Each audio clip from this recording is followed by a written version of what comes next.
Hey guys, welcome back to my channel. This is going to be my October reading wrap up. And I don't know if you can see him, but my cat is in the window right there. Can you see him? He's so cute. He's watching me outside. He wants to come outside with me. But he's an indoor cat, so we do put him on a harness every now and then. He has a little cute harness and we take him on little walks. But anyway, I'm getting sidetracked. Oh, he wants... He's going to be so distracting. Sorry about that. I feel like reading was a big chore for me last month, and I kind of think it had to do with all of the read-a-thons that I said I was going to do. Honestly, if I put a book on a TBR, if I'm like, okay, I'm going to read this book and it's on a TBR, then I feel like it's schoolwork. I feel like it's, like homework I've been assigned and I have to read it.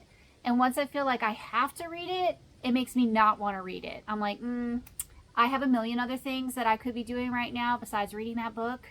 So I failed across the board on so many things pertaining to all of the October read-a-thons. And you know what? I'm just not going to do them because it brings me down.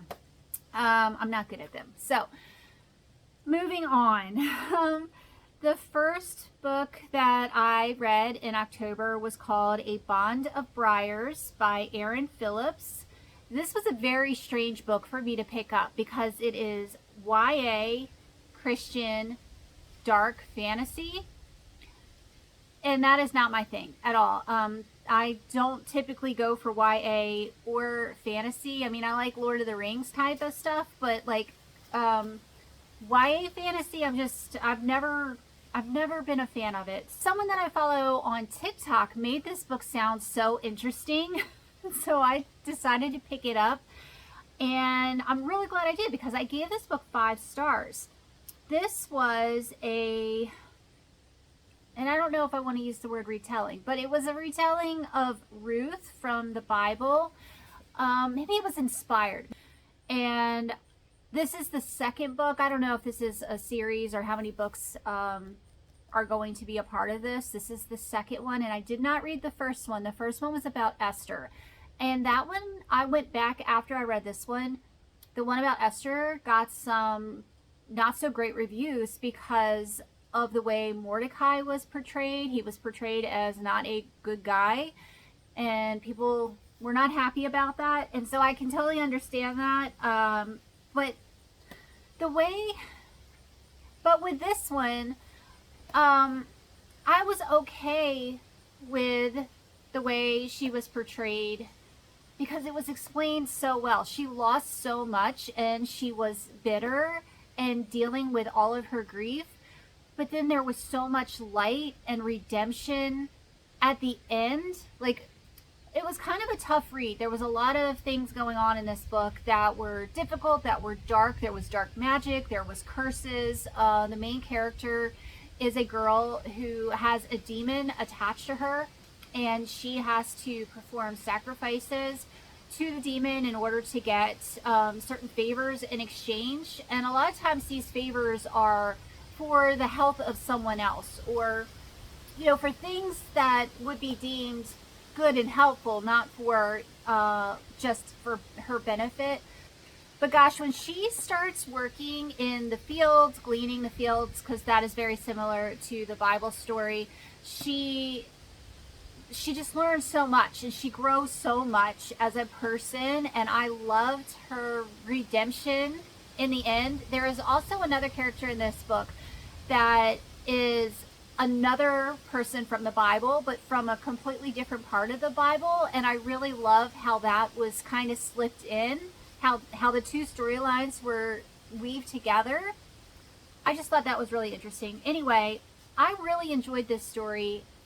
It was fast-paced and I was really sucked in and I really cared about these characters. Also, the main character sewed. She sewed dresses and things like that. So, of course, that was interesting to me.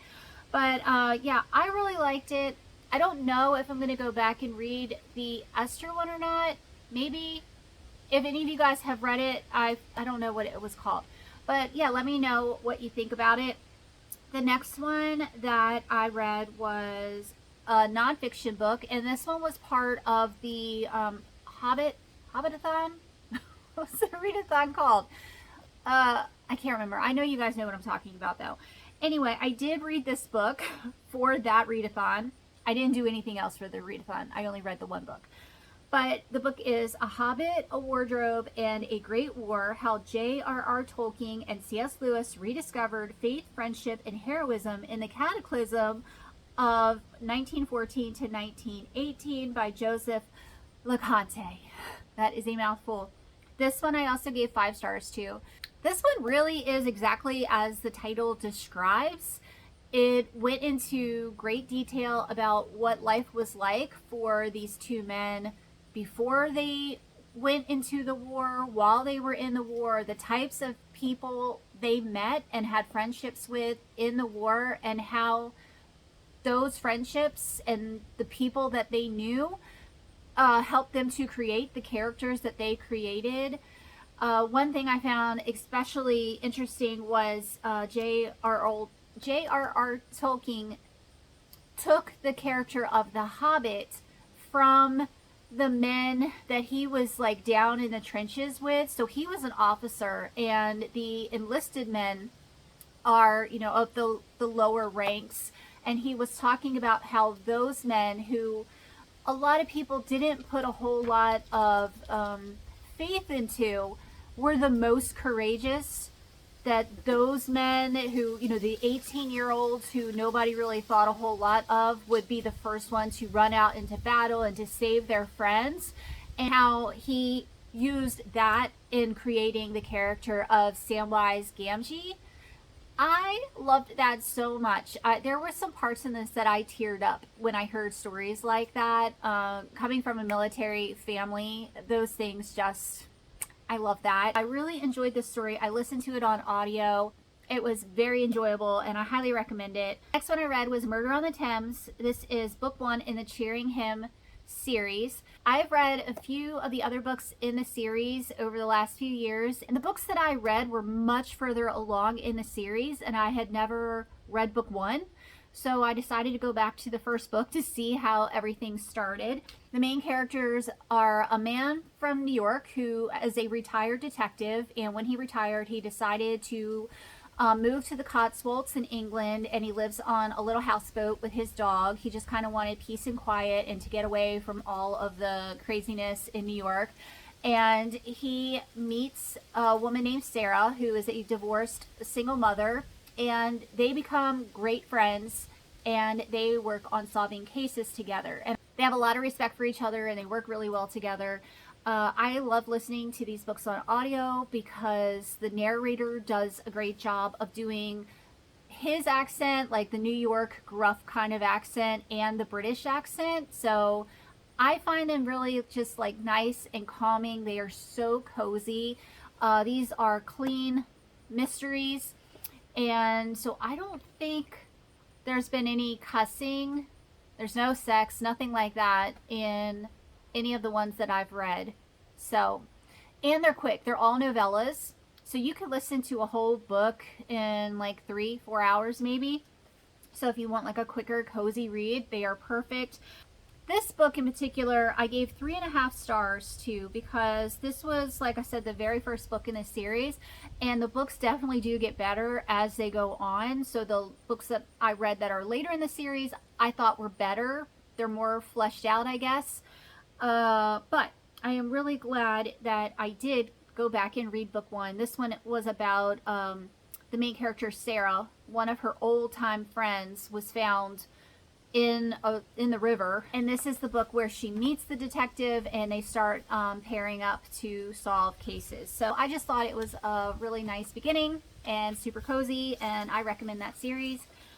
Next book that I read was called Gwindel and Grant Gets Her Footing by Lisa R. Howeler. This is a Christian cozy mystery. This one was pretty adorable. It's set in Pennsylvania. During the wintertime, there's a lot of snow. And there's lots of scenes where the main character is talking about how cold it is, so I recommend reading it in the wintertime. The main character loses her job breaks up with her boyfriend and moves in with her grandmother who lives in Pennsylvania, and she starts working as a journalist for the local small town newspaper. And while she is there, she spends a lot of time in coffee shops, and the coffee shop, I believe, is like a bookstore as well. So she goes in and she browses for books and she talks about books and she drinks her coffee. I loved all of that stuff. I just wanted to be hanging out with her in this cozy coffee shop talking about the books that she was reading. I thought it was so nice. The mystery was okay. I really liked her grandmother. She was quite quirky, very young, like always on the go. So yeah, I really liked that book, and this is book 1. I'm not sure how many books there are after this, but I would definitely continue on. The next book that I read was Specters in the Glass House by Jaime Jo Wright, and I did not give this book a rating, and it isn't to do with the book really. The book itself is written very well. Especially the beginning of it. I loved the dual timelines. I loved both time periods. I loved the characters in both time periods and the plot of both time periods. I thought all of that was very good. I love the setting. It was set in October, and there was lots of mentions of like the leaves changing and the weather, stuff like that. Loved all of that. But then I got to a part that made me, emotionally distraught, I guess, for lack of better words. I made it to a part that, and this is going to be a spoiler, so if you don't want to hear this, just, I don't know, skip ahead. But this book features schizophrenia, and if you guys have watched my videos, you know, I can't deal with that. I really can't read that kind of stuff. And this one hit really hard because it was hereditary schizophrenia, generational schizophrenia, and that is a huge fear of mine. That's what keeps me up at night. I spent a lot of my life being scared it was going to happen to me, and now I'm worried it can happen to my kids. So the way that stuff was played out and talked about, it made me very upset, and because of that, it really brought down my enjoyment of the book. I was liking it up until that point, and then I was like, oh, I hate this is the worst thing I've ever read. But I know that other people reading it are not going to have that same reaction that I have. I'm just way too close to this story, so there's that. I'm not going to rate it because of that. I just can't emotionally do it. I will continue to read Jaime Jo Wright. I just have to be very careful. I'll just have to do more research and be more careful when I go into her books, because there are certain topics I just cannot do. And the last book that I read was Of Golden Shadows by Michelle Griep. I have been waiting for a long time for this one to come out because I really loved her last book, the like Dracula inspired story, and for some reason I had in my head that this was going to be another one of those like gothic-y retelling type of books. I thought this was part of the last series duology. I don't know, I can't keep up, but it's not. It's a separate story. It's a separate type of story. This one was about a woman who, I don't know if she was an actual archaeologist, but her father is a very famous archaeologist, and she grew up learning all of the things from him. Egyptologist, I think that's the word I should be using, Egyptologist. And a man got a huge haul of things from Egypt, and he needed someone, an expert, to come basically look at everything and give a price for all of the stuff that he got, so then he could sell it. So he hires her to come to his house, do all the pricing. She is very quirky, funny, cute. I think I would like to be friends with her. I really liked her as a character, although I did not like how she would put herself in danger.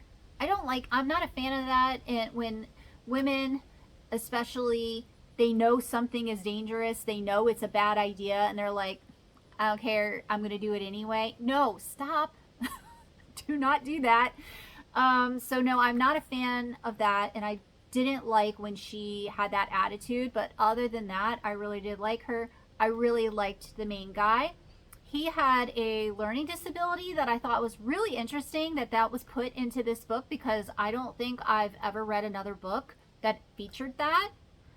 And so I thought that was great.